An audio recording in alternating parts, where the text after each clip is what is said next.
Well, it just goes to show, and it's something we've seen over the years, that you never really know what's going on inside a locker room unless, like you guys, you were inside the locker room. From where you sit, how could have LeBron James or the Cavaliers kept Kyrie happy enough to want to stay? Gave him an extension for $200 million. I don't think this was about Kyrie not liking LeBron or anything that everybody wants to kind of hit the subplot with. I really do think that when you win a championship and you're 24, 25 years old, you look around the league, you see Steph Curry getting paid, you see John Wall getting paid, you see the top point guards getting paid, and you want to get paid. And the opportunity to go play in Boston, play for Brad Stevens, play in that Celtic organization, it's very appealing and very attractive. Now, we want to think that it's something more.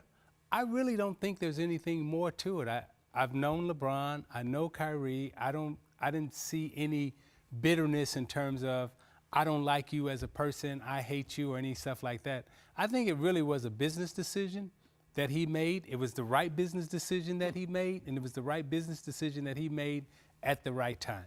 I'm going to take it a step further because I think Isaiah hits it on the head. When you're 24 and you're a great player, Kyrie Irving believes he is the best player in the world. And he doesn't believe it like from an ego standpoint, like he really genuinely believes it. Russell Westbrook believes it. James Harden, like they really believe it. And so for Kyrie, when you're a young, great player, you want to find out what your ceiling is. Because as great as he was in Cleveland, he was still second to LeBron. So even if they'd won it last year, LeBron would have been the MVP of the finals. But Greg, don't you think okay, you name Westbrook, you name Harden, and we former players, right? We sit in the locker room and we want to compete on the floor, but we also want to compete with the paycheck. Yeah. You looking around and you like, okay, Westbrook just got crazy money. Harden just got crazy money. I've won a championship. I'm that dude. I got to get paid, and I can't get paid while LeBron is still here. Because next year, LeBron's getting $200 million. Okay, so If he wants it. If he wants it. So when do I get paid, right? And everybody's like, well, you got to wait 2 years.